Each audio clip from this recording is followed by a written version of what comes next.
Hi, welcome back to another episode of Heidi Cooks Plants.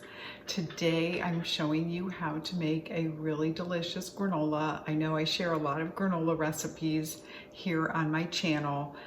So this is another variation on a crispy, crunchy granola. This one's going to be gluten-free if you choose to use gluten-free oats. It's also going to be nut-free, so if you have anyone in your family with a nut allergy, this one would be totally safe. And it's really easy, it comes together, no refined sugar. We use date paste instead of any other kind of sweetener, and just a few other simple ingredients. So I'm going to change the camera around so you can see what I'm doing, and we'll be right back. Okay, so the dry ingredients are very simple. We are using 2 cups of rolled oats, and like I mentioned, you can just, you can use gluten-free if you want to. And the other ingredient for the main part of granola is millet. And this gives it a really nice crunchy texture that kind of looks like quinoa or couscous. And we're gonna put 1/3 cup of that in. And then I'm adding 2 tablespoons of ground flaxseed. And then I've got a little bit of kosher salt, maybe a pinch, 1/2 teaspoon. I've got some vanilla powder, which is 1/2 teaspoon, and I've got about 1 teaspoon of Saigon cinnamon. And we're going to put that in, and I forgot. And we're just gonna give that a nice stir. Those are the only ingredients you need for your base. And the wet ingredients are pretty simple. So we've got 1/2 cup of date paste.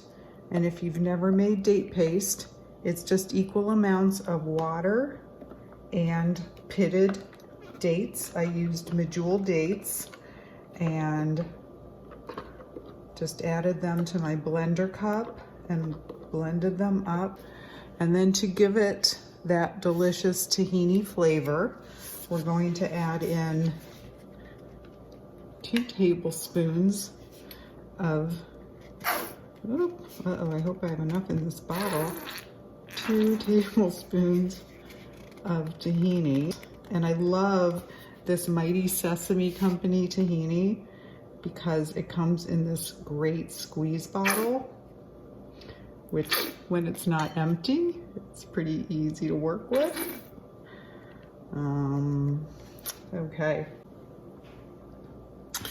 I've got a large cookie sheet lined with parchment paper, and I dumped the contents of my bowl onto my cookie sheet and spreading this out in a nice, fairly even layer. You want to make sure it's not too thick in any spots because you want it to cook evenly. So this is going to go into the oven at 250 for 30 minutes.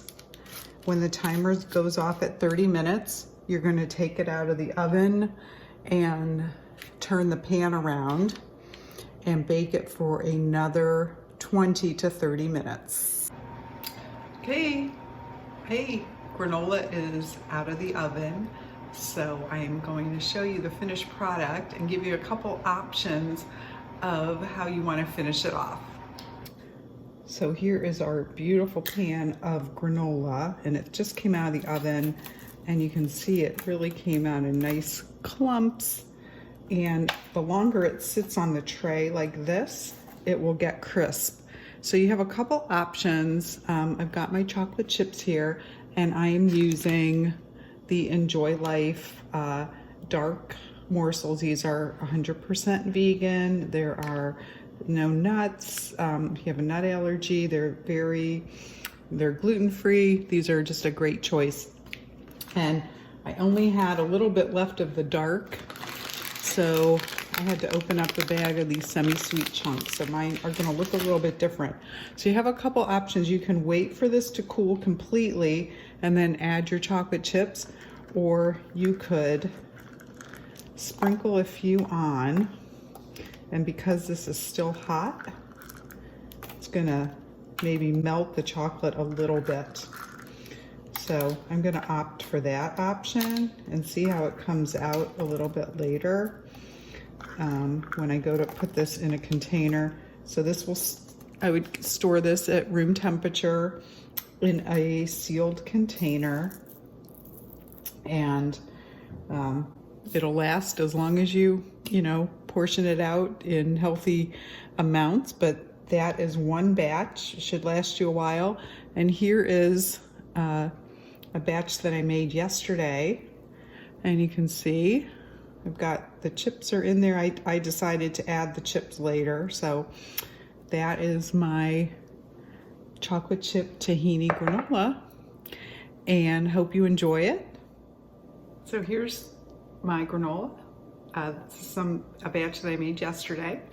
So hope you give it a try. Leave me a comment below. I'm going to put the entire recipe link and all of the items that I used in the description box. So leave me a comment. Let me know how you like it. I know you're gonna love it. I think it's delicious.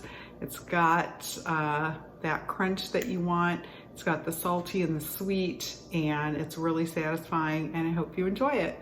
And I'll see you in the kitchen again another time. Bye.